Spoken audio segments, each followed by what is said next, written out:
he was required to keep the light in proper order, he also began taking unnecessary risks in climbing around outside the lantern house at the top of the tower.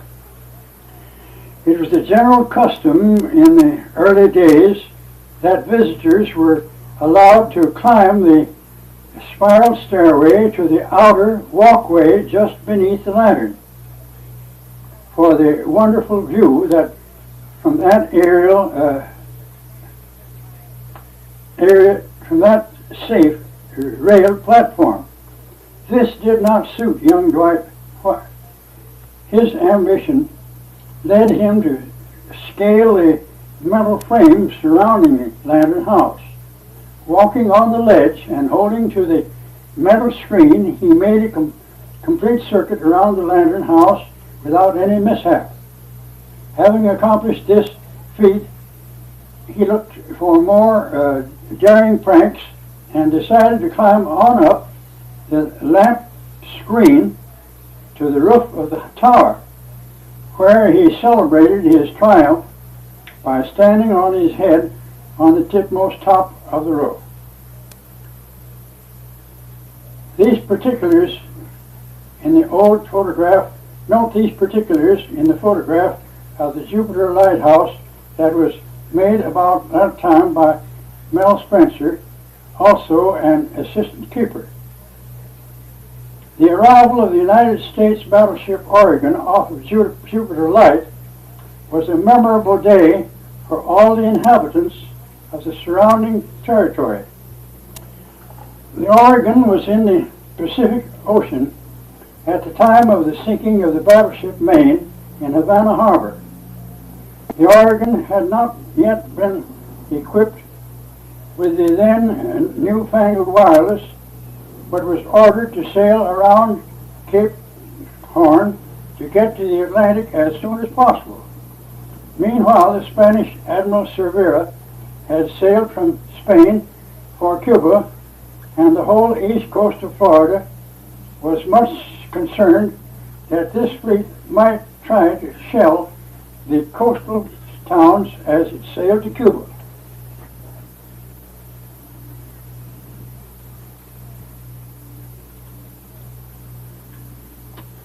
Consequently, when the Oregon came steaming in towards the Jupiter Light, there was dire consternation in that little settlement, and it has been said that quite a number of them incontinently took to the woods until it was noted that the flag flying from the ship was Old Glory. Also, a boat was sent ashore with telegrams and mail and inquiry as to orders. There had just been completed a wooden mast 125 feet high close to the lighthouse, on which a wireless antenna was hung that had barely been put in working order when this Oregon arrived. Even to this day, some of the older settlers get red-faced when any query about the battleship Oregon is made. When one thinks that that wireless of 60 years ago used as part of the detector unit an open bath of sulfuric acid into which a thin wire of platinum was immersed, and tries to compare it to the tubes, transistors, batteries, and the tuning precision instruments of our embryonic electronic age, it all seems like a distant dream or the disordered fantasy of some crazy lunatic. I find the following clipping from the Tampa Tribune of January the 18th, 1959, headed Miami Beach was a mangrove jungle. Sometimes a stray word or a present-day picture of some noted place seems to pull the trigger of memory, and the scenes and happenings of long ago are flashed on one's recollection as though it happened just yesterday. Such a sudden happening has come my way when I saw a 2-page color picture in a late Saturday Evening Post. The face of America, showed an aerial view of the Miami Orange Bowl in Coral Gables and a view of Miami Biscayne Bay, the present Miami Beach, and the blue Atlantic on beyond. The wealth of buildings on both the east and west side of the bay are such a contrast to the days when I first knew that general locality. They are sort of a challenge to me to try to make a mental picture of those days, to remind the people of their great city of what has happened in some 58 years. My first real acquaintance of Miami dates back to 1898 when General Joe Wheeler had some 6 volunteer regiments there training for battle in Cuba. I was then owner of a small steamboat that could carry about 40 passengers, and I was using it to run excursions for the soldiers that had leave on Sundays. Avenue D was the main stem, and the Tuttle Hotel on the bank of the Miami River was the south end. The north end ran out into the jungle some half dozen blocks to the north, while the streets were paved with white rock in a small area. There were no houses of any kind on the 2 keys or the peninsula now known as Miami Beach, except a house of refuge located at what was known as Indian Creek or the Hollow. In fact, until Flagler's Railway reached Miami, Lemon City was more of a village than Fort Dallas, as Miami was formerly known. These soldier excursions served to open the eyes of a few venturesome men, and within 2 years of the end of the Spanish-American War, one of them in particular determined to make use of the fine bathing beach on the ocean side of the present Miami Beach. Dick Smith was shrewd enough to buy a strip of the red mangrove jungle a short distance north of the new ship channel that Flagler had finagled the government into cutting for his new ship line to Key West and Havana. On this land he started to build a bathhouse pavilion, or as it was later called, a casino. Smith was looking for a ferry boat and a launch to carry his builders across and back every day, as there were no hotels or boarding houses on the east side of the bay at all. Eventually he came to Lake Worth, where I had returned with my little steamer after the Spanish-American War was over. He wanted me to take out the steam rig and put in a gas engine so the boat could carry a larger number of passengers. This I did, and put in a 2-cylinder, 2-cycle Fay and Bowen gas engine that pushed the boat some 2 miles an hour faster than the steam had ever done. I arrived in Miami about the last day of October and started on the daily run with his building crew, and on Sundays ran one trip as an excursion boat for bathers and shell collectors. That continued along until the winter and spring, when by that time the bathhouse was finished and we started a daily run just for passengers and 2 trips for Sundays. Late that spring, a ship had run aground near Fowey Rocks Light, and Smith and his partner made a dash for the wreck and were first aboard as wreck masters. This left me in charge of the ferry and casino business until the wreck business was done. At that time, Smith decided to go north and pick up a small schooner, take the masts out, put a good gas engine in, and bring it to Miami as a ferry boat. The boat he purchased was named Wampanoag, supposed to be some Indian chieftain's name. The first local engineer was Billy Burdine of the great Burdine family of clothiers.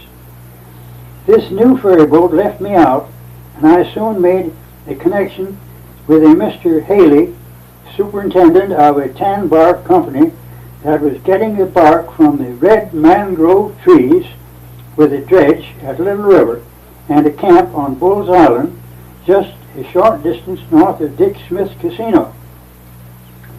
I was to take a gang of men on north of Bull's Island in the mangrove jungle that covered all of the land to and past the house of refuge at Indian Creek, and have the men use wood mallets to break the bark loose on the trees, get each man's tail of bark in a separate sack, and deliver the load to the drying plant a short distance up Miami River every day. This lasted until late in 1905, when I went on the Tug Palm as engineer on the run to Key West. During the time I was with Smith, the hardware store of Frank Budge had some 20 boxes of gelatin dynamite that melted and ran together in such a form that individual sticks could not be separated for regular sale. Budge gave this dynamite to Smith if he would carry it away and explode it. As a matter of fact, the ferry landing at the casino was in shallow water, and there was shallow water for almost a quarter of a mile unless a shorter channel could be excavated or dredged over some 200 yards into the new ship channel that was then under construction. Smith had the idea that this dynamite could be used to dig the short cut to the deep canal by shooting big bunches underwater, spaced about 10 feet apart. This form of dynamite needed a 40% strength of common dynamite to detonate the gelatin compound. The 40% in turn fired well with a regular electric cap. These caps had wire connections about 5 feet long, and this placed the big shots about 9 or 10 feet apart.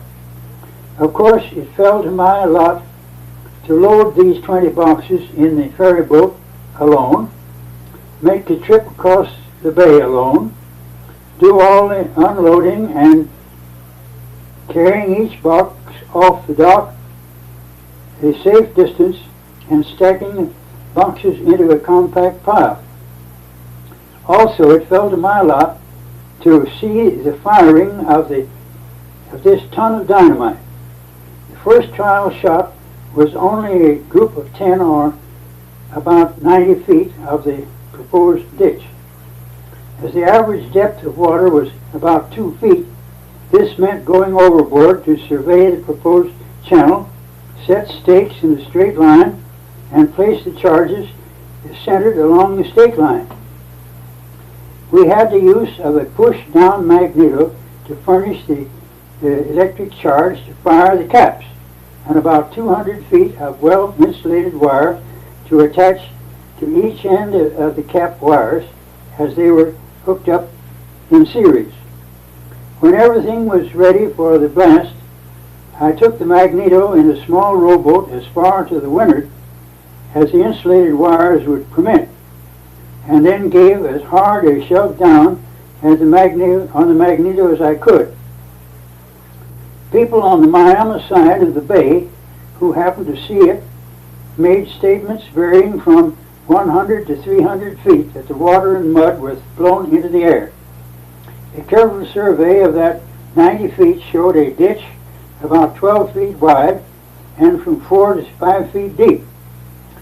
This performance was deemed very good by Smith, and eventually all that 10-ton of dynamite was used to make a very good channel to the deeper ship channel.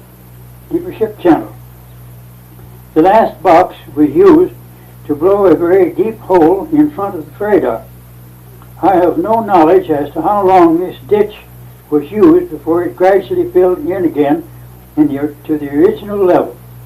But as that sand bottom was easy to blast out, also it would be easy to wash back in with tides and a wash wave of every boat that passed through it. I have since known of drainage ditches being dug in much the same manner.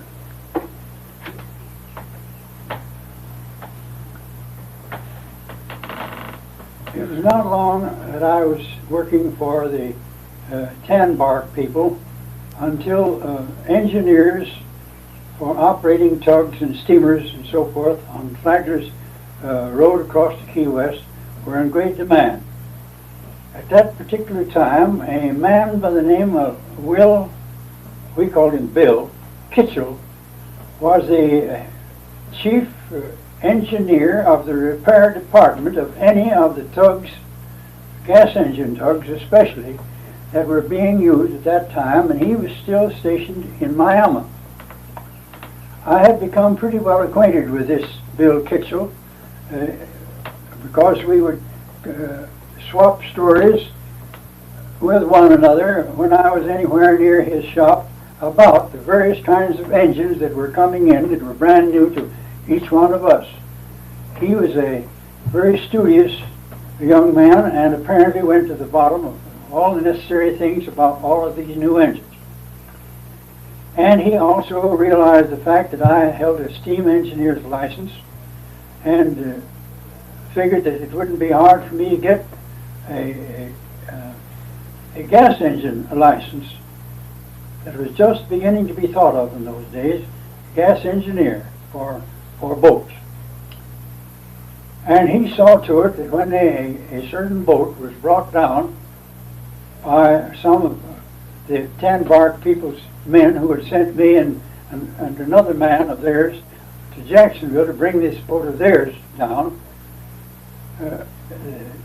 Kitchell himself and one of Ingram's one-time engineers, Ed Graham, had also been sent to Jacksonville and had purchased a boat there in Jacksonville known as the Palm.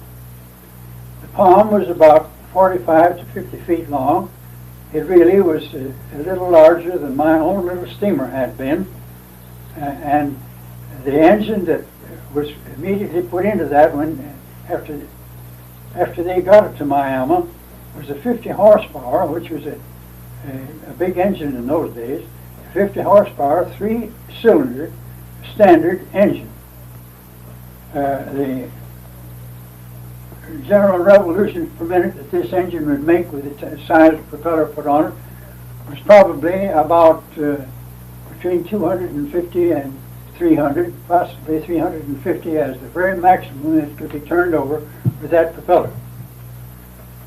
And Kitchell asked me if I cared to take the trip to Jacksonville to get a gas engine license as an engineer on gas engine boats.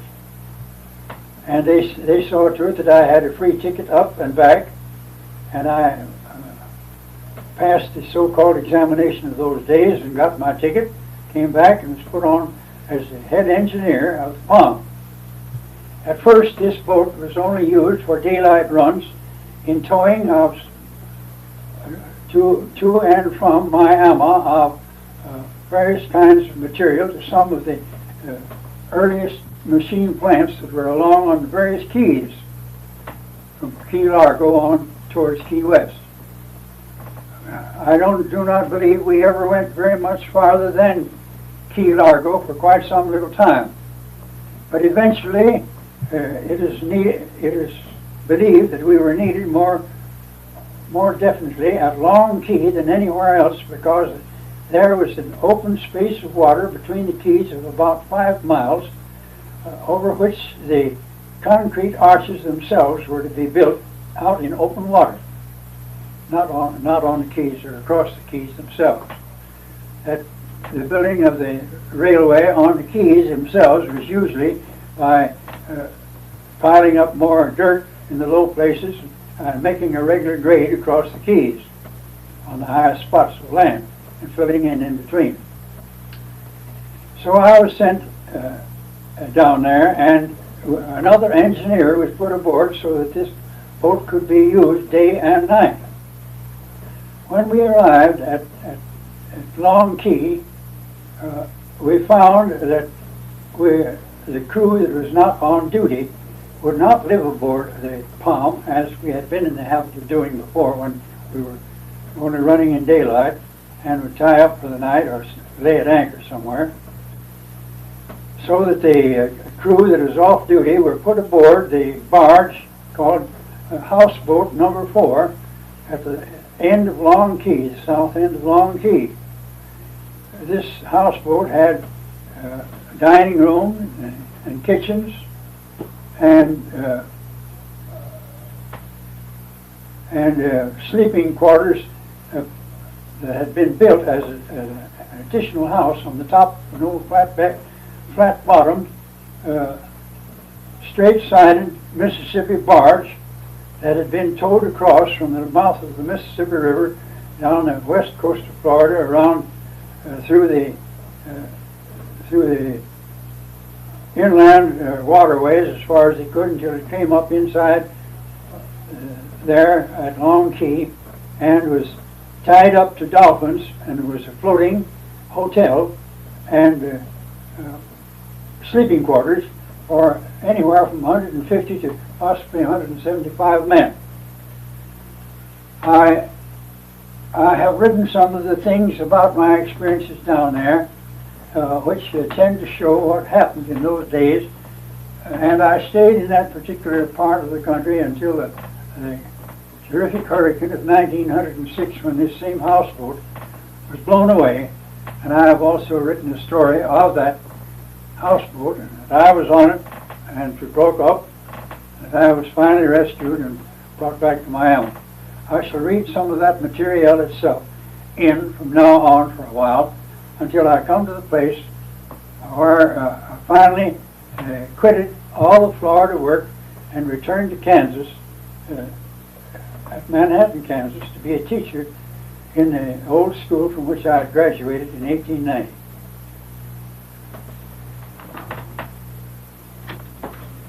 This is May the 21st, 1962, and I have just received in the mail this morning a tape recording made by John R. Du Bois of the speaker who was the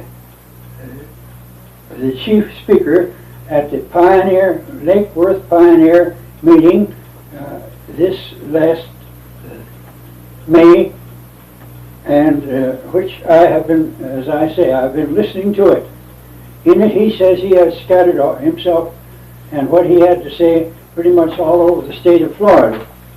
I wish to say also that thinking back over the items that I have already put on this tape, I also have gone pretty far afield, and that not only the immediate history of things and people and happenings in Palm Beach County are on record here, but that I have gone quite far afield and probably will go much further, because in my experiences in Florida up to the time I left in 1912 to go back to Kansas, I was not only engaged in work with Flagler's people from Long Key, from Miami to Long Key on the railway extension, but was more or less intimate in knowledge of how the material work was being carried on not only there, but after the hurricane of 1906, when I then became employed by the Inland Waterway Company. I think it's called well, anyway, it's the company who were finishing out the canal Inland Waterway that never had been completed that reaches from Boston, Maine, Boston, Massachusetts, to the extremities of Biscayne Bay and on towards Key West, as a more or less protected waterway from having to be out on the ocean, that is being utilized at the present time for as an inland waterway. That I not only reach from Long Key at that southern point, but also to the St. Johns River on this inland waterway, and works in the valley of Pablo Creek, which flows into the St. Johns River from the south, and the work that was continued from that way, from there on through to St. Augustine, which had never had been dug out until the years in which I was assisting in the work of that being done. And in the material that I may bring in, I have also written stories of that were published on the Pioneer page of the Sunday Tampa Tribune, and which I shall probably read into the text of this tape recording as it happens that I come to them, or the stories that are told. I do not agree fully with all the things that this young man tells about his great-grandfather and the Indian River territory, because I myself was well acquainted with a good bit of Indian River from Fort Pierce on to Jupiter during the years that I was living in the Palm Beaches. And after I was put on that canal work at Fort Lauderdale on a dredge called the Dredge Tomoka, which was then used to clean out and deepen spots that it showed in that inland waterway, until I had finished with the work not only at the Pablo Creek and near St. Augustine, but that I had been for almost a year employed by the first Clark people on the North New River Canal, reaching from Fort Lauderdale up towards Lake Okeechobee. And it was a finishing of work with them, or the severance of work with them, which finally induced me to leave Florida in 1912 and return to Kansas State, where my children, some of them, were then just attending college at Kansas State College in Manhattan, Kansas. So that I will not be confined then in what I may have to say or what I read into this as historical material that has been published in papers to just Palm Beach County. And with that in mind, I will probably proceed to go ahead with some of the things immediately cognizant with and that had to do with the work in South Florida, in Biscayne Bay, and on towards Long Key, and the Great Hurricane of 1906, which terminated my work with Flagler, and it was the turning point when I started in on the inland waterway canal work at Fort Lauderdale, and finally finished with canal work on that North New River Canal, and the dredge Everglades, and the men that were then working on that canal towards Okeechobee.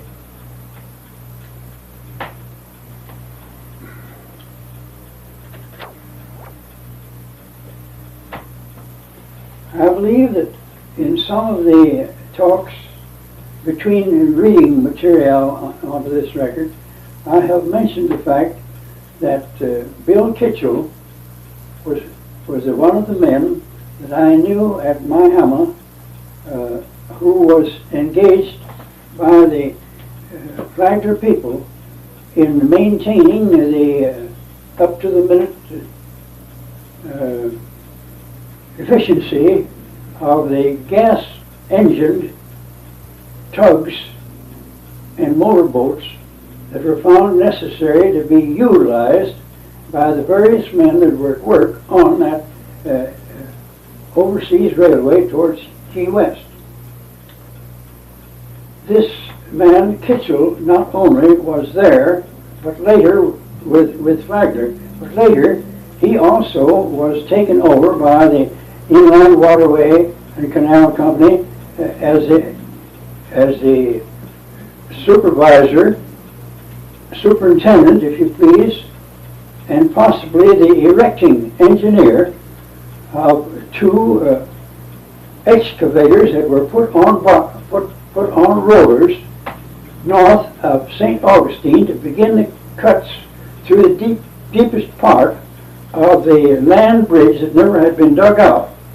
And that land bridge meant that if this canal was dug to tide level, quite an overburden of soil higher than the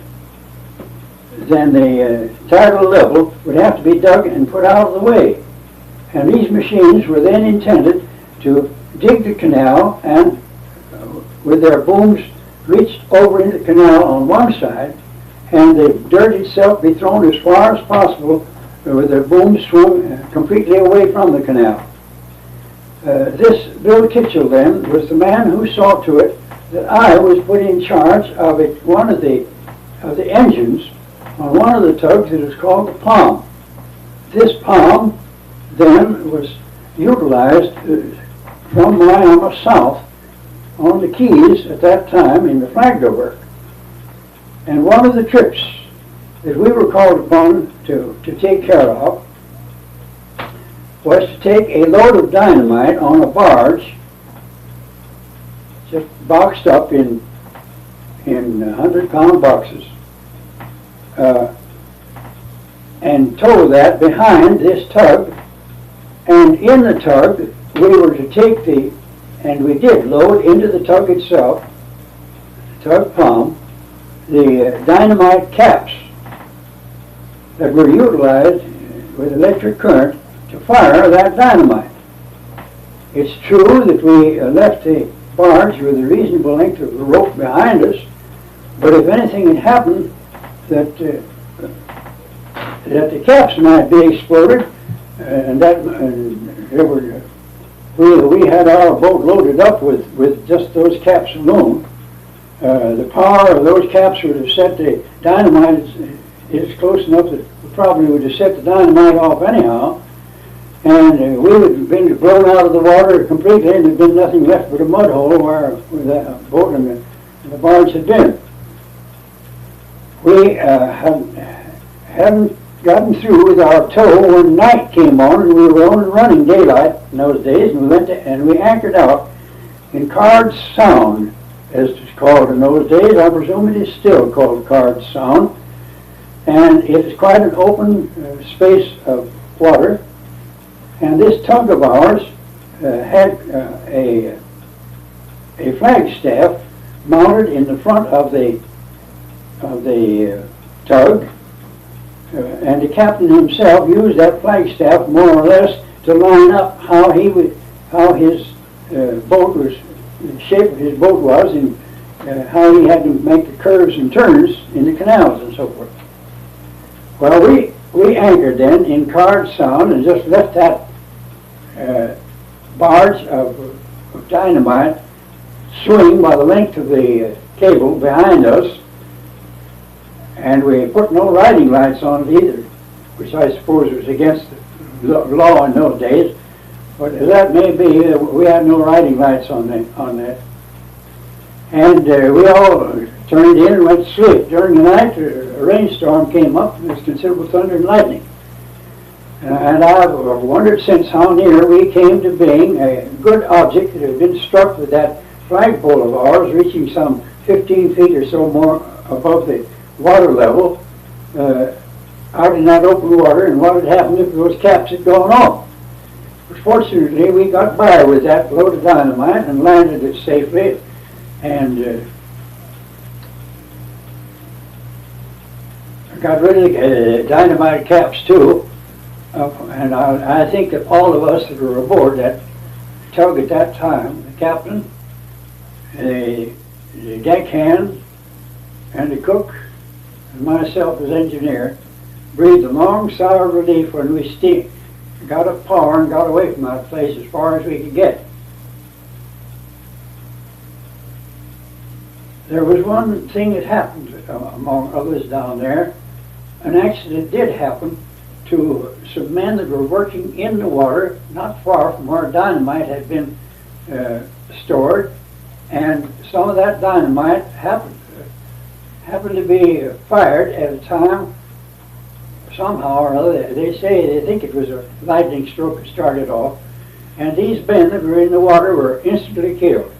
The concussion and sudden compression of the water just smashed them up. So that they had accidents happen down there in those times. One of the very interesting things to my mind was the way the engineers on that work had to calculate the places, the angles in which, or rather the situation in which the piling for all of that open water work had to be driven into that more or less softish, slushy soil that had been accumulating there for years and years.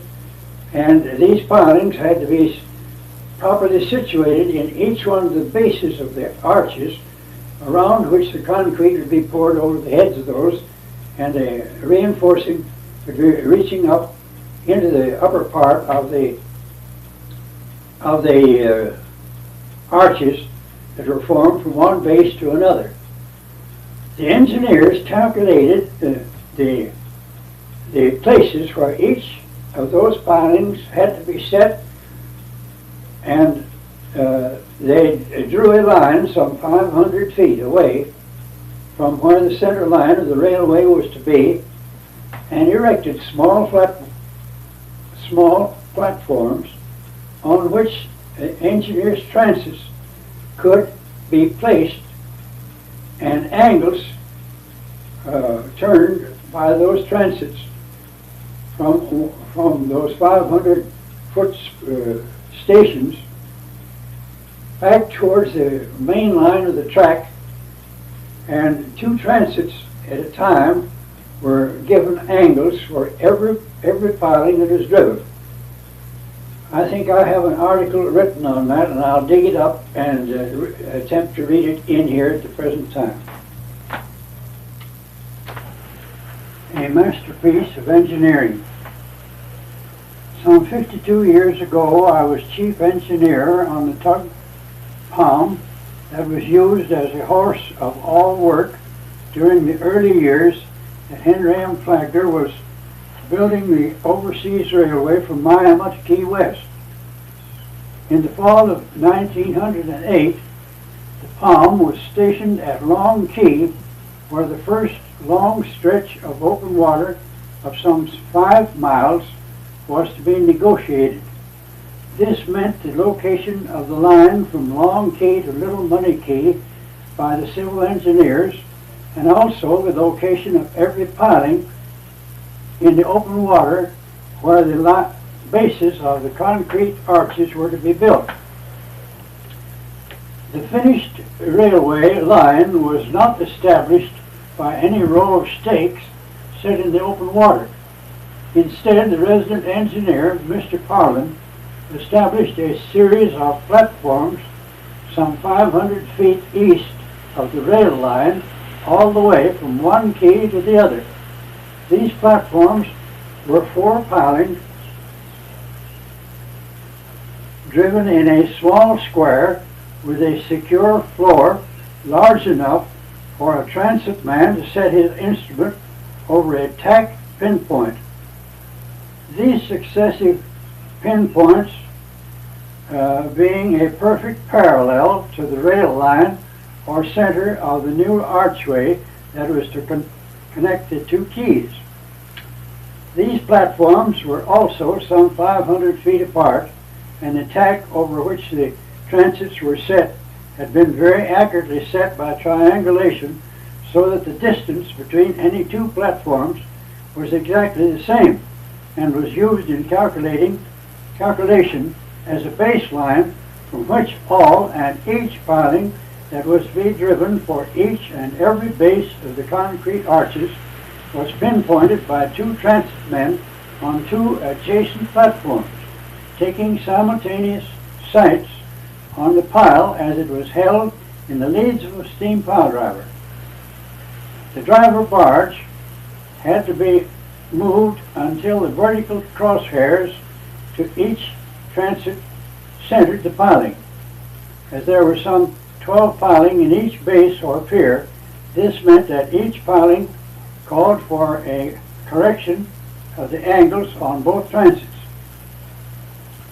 As it would manifestly be beyond the capacity of these two men to be working the changes of angles right then and there, it is enough to say that a group of 5 to 7 computers were at work every day plotting the position of every pile in the space between each of these small platforms, and that the transit men and the pile driver followed a definite pattern of the sequence in which each of these pilings must be driven, and that the instrument men had a very exact table of angles already worked out for this sequence, and that the men computing the angles really were responsible for all errors. Our crew on the Palm were on 24-hour call, and as was usual in such cases, we took a week about at day or night shifts. When I was on night shift, I found it was hard to sleep daytime, and when I woke up early afternoons, I would drift into the computing room to watch these chaps work out those piling positions. I'd had trigonometry in my time, and also could handle 5-place logarithms with the best of them. I found, however, that their log tables were 7 places with interpolations beyond that. This means that their accuracy was much beyond that usually used in plain trigonometry. This whole matter of the preliminary platform survey and the actual plotting on a large scale of a diagram for each pier separately certainly gave me a sort of sketchy idea of the terrific amount of preliminary work and sketches and computations that were necessary before any estimates on the material that must be procured, or the logistics of the coordinated supply before the first pile could be driven, or the first batch of concrete was ready to be poured for that first pier. The entire force of men, some 150 to 175, were living on an old Mississippi barge that had been towed from New Orleans, a house built atop and a hold made into storage, kitchen, and dining room. The idea being that this floating hotel was to move along from one quay to the other as the work progressed. This barge was called houseboat number 4. When one considers that there was no sand as such that was usable in permanent concrete on any of the quays, and that all the rock aggregate as well as all the cement were shipped in sailing schooners from New York or further, all this unloaded by floating grab bucket machines, and the sacked cement stored in dry floating ship hulls, and these in turn again rehandled on barges and pushed by tugs to their mixing machines, that the pier and arch forms had to have special floating derricks to set them in place, and all and everything needed to make a smooth-running mass production machine as a whole. Just a faint glimpse is had of the intricate problems that the chief engineer, J.C. Meredith, had organized into a very smooth-running machine, not only at Long Key, but at every key from Homestead south of Miami to Key West. My own part in this particular spot was terminated by the October 18th hurricane of 1906, at which time almost all the assembled machinery and floating apparatus was blown away. The houseboat number 4 was also blown away, and of that huge assemblage of men, at least 150 who were aboard it when it broke up in the Gulf Stream, only 72 men were ever accounted as saved. This hurricane cost Flagler an enormous amount to replace the machines, material, and men to start all these various spots to functioning again at the speed that had been attained before that storm. My own personal story of that hurricane has been written in another story. On my return from Key West, where we had been taken by the Austrian tramp steamer Jenny to Miami, I was put in charge of the dredge Tomoka of the Coastline Canal and Transportation Company, and the reorganization of the overseas railway work was entirely outside my own observation. That hurricane was the most costly in human life that had occurred in Florida up to that time. Of the 5 hurricanes that I have been through, that one was by far the worst, and I have memories of 16 hours in that mad turmoil before some 7 of us were picked off the side of that old river barge that had been wrecked to nothingness, that I would not have missed for $1 million, but which I would not want to experience again for many millions. To my mind, the working of those engineers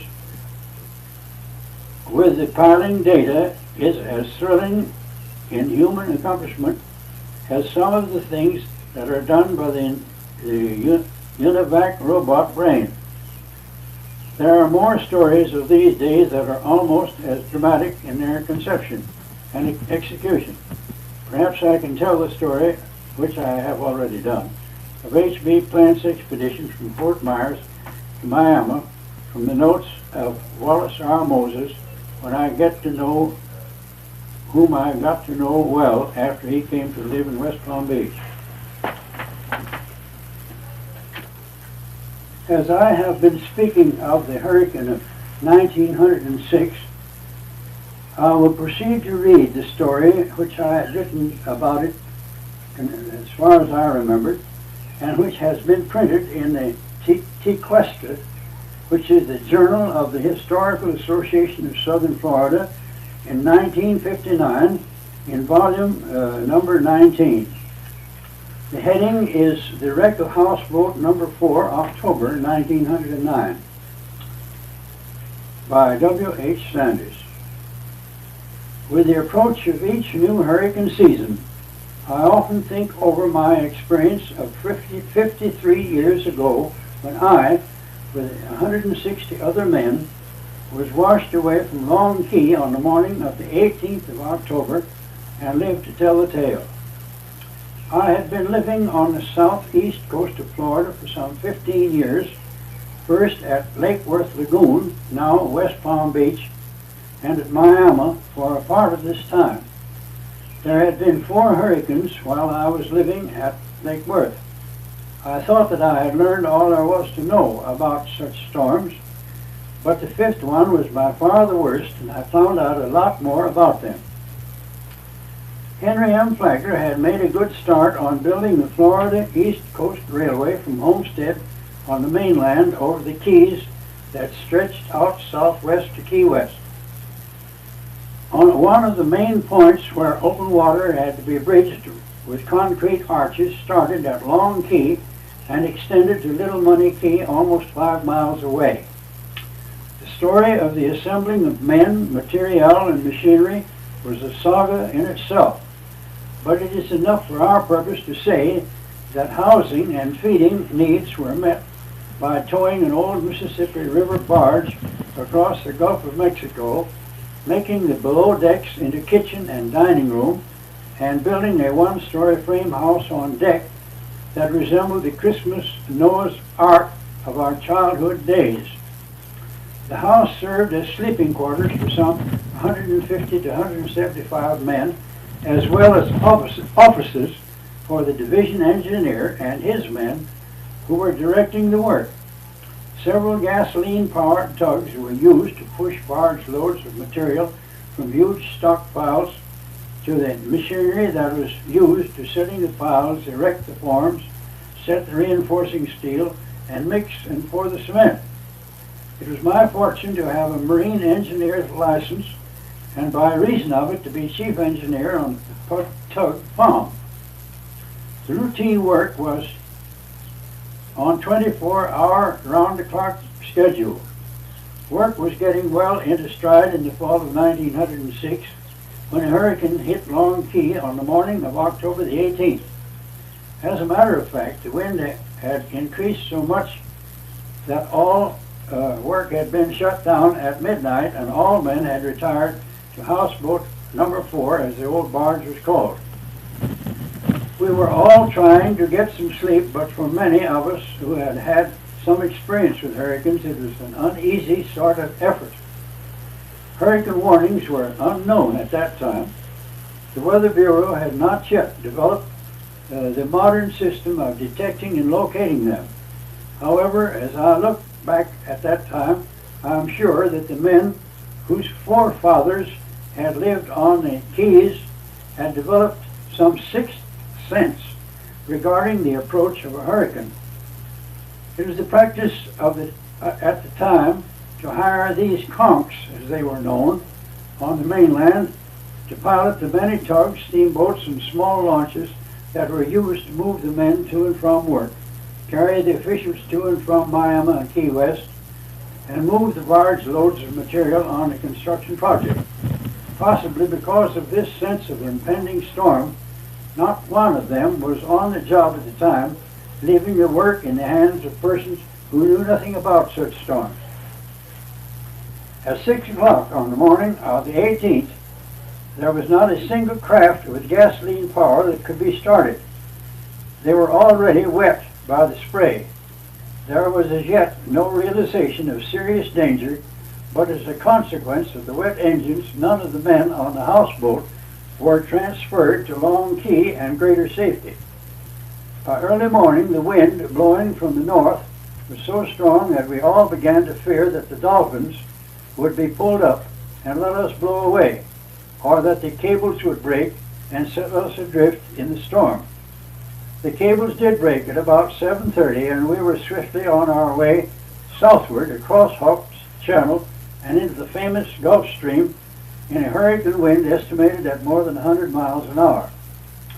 While we were still in Hawks Channel, the seas were heavy enough to show us that the old Mississippi wooden barge would not last very long. The working of the hull developed leaks. Efforts at pumping out the water were useless. As the barge was lifted on the waves, the planking on the sides would open enough that one could thrust his hand into the open cracks. When the wave was directly under the barge, these planks would snap together with a loud crack, and a fine mist would pop out like steam. The planks were long pieces of timber 14 inches wide by 4 inches thick, 4 by 14s. The sides of the craft were practically straight up, with little or no curve toward the bottom. They were fastened to nearly upright ribs, as well as being drift bolted to each other. This drift bolting was done by boring vertical holes through 2.5 planks and driving in iron rods into the holes. These holes were so arranged that there was a rod through each plank about every 12 inches apart. These drift bolts account for at least 7 men coming through the journey alive to be picked up on the following morning. Below decks, the barge was used as a kitchen and dining room. As there was no installation of electric lights, dependence was had at night on kerosene lamps and during the daytime to windows that had been cut in these side planks well above the waterline. The wood for a length of 3 feet was cut out, leaving the drift bolts across the openings. It was about 9 p.m. when the flimsy house aboard the top deck blew away like a pack of cards, carrying an unknown number of men with it. We were in a very heavy sea, and it was only a few minutes until the top deck planking also had worked loose the top deck planking of the old barge and was ready to float away when the barge finally filled with water and very shortly separated into loose planks. Two long sides of these drift-bolted 4x4 heavy planks and two partial sections of the ends of the boat. Those top planks are about 40 feet long, 2 inches by 12 inch, and as they were drifting away from, some of them headed endwise to the wind, and as they floated up on a wave, if a few feet happened to project momentarily above the wave crest, the wind would lift the whole plank out of the water and send it whirling end over end towards the south. Planks would crisscross other planks, and I saw one poor chap hanging onto a plank and another plank like a huge pair of shears slice across his chest, enough that his heart showed momentarily before a huge wave broke over everything. When my raft came to the surface and I could look again, the planks and the man were both gone from sight. I had been told when I first arrived in Florida that there never was any thunder and lightning with a hurricane. As far as I had known in the 4 storms I had been through, that was a true saying. This storm disproved all old sayings. I have heard some terrific loud cracks of thunder along the Florida east coast, but none of them were surpassed by the loud explosions that we heard about 11 that morning. There was one other feature of that old barge that had a very direct bearing on my own experiences. For some reason, the top deck had been built out with an overhang of some 3 or 4 feet, probably to provide a walkway all around that house that was used for sleeping and offices of the engineers. As the river steamers from Miami must come alongside the barge to transfer provisions and passengers, this deck overhang would have caused much damage to the upper works of the steamers.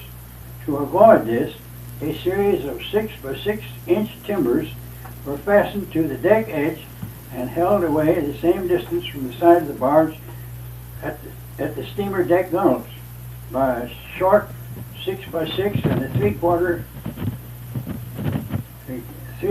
inch bolt through the lower end of the upright and the side of the barge. These timbers were about 9 feet long.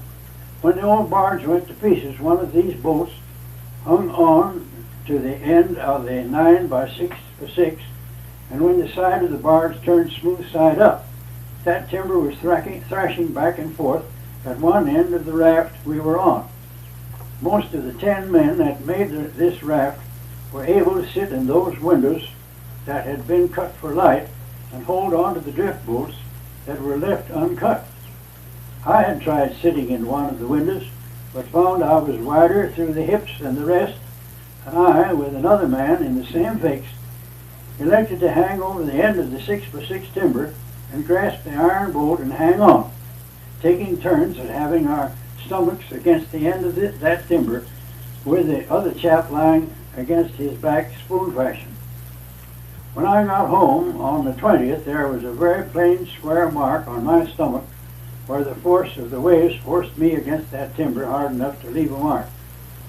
It's hard to describe the way the waves rose up some 3 stories and then broke over us and the raft with tons and tons of water. This lasted at the worst about 3 hours. Then the worst of the wind was over, but the sea seemed to grow higher until about 4 p.m. when the wind dropped to a light breeze and we could stand up on the raft. In spite of the real tragedy of men lost, there were some things that happened that caused a grin among some of us. The water supply on the houseboat was a square cypress tank bolted together very firmly. When 2 men saw this tank float loose from the general wreckage, they saw a sure way to float and left the trash they were hanging onto and took over that tank. They were like 2 squirrels on the outside of the cage, and every shift of wave or wind would start the cage to turning, and those 2 trying to stop its turning by one climbing up on one side and the other sliding down on the other side. The square shape of the tank was forever scraping and bruising their bodies from head to foot, and they were probably the worst bruised of any of the survivors. However, those two were picked up about 5 p.m. and were lucky to have good medical help aboard the Jenny. Despite the fact that Clara Barton had the Red Cross pretty well organized at that time, first aid kits were very rudimentary. Liquid laudanum was about the only pain relief. As a result, some of the men that were wild with panic decided to end it all before the barge even went to pieces. Claiming that as they could not swim and were afraid that sharks would devour their bodies, they filled their pilot coat pockets with any heavy material they could find, mostly canned beef, drank about a half teacup of laudanum, wrapped themselves in a blanket and lay on the dining tables and went to sleep. I regret to say that the chief pilot of the Palm, my own tug, did this very thing. He was a tug pilot in New York Harbor before he came south to work on that overseas job. Other men were almost as frantic. I know of my own observation that before that flimsy house blew off the barge, that a large group of men climbed up under the roof, as they thought they would be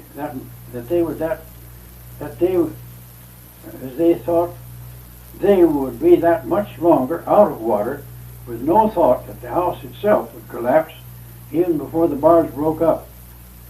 I'm pretty sure none of that group survived. For myself, I was truly scared and had very grave doubts as to any of us would be alive when the storm had passed. The main idea in my mind was that although I had a small life insurance policy, I had some way gotten the idea that the insurance was very hard to collect if the corpse was missing.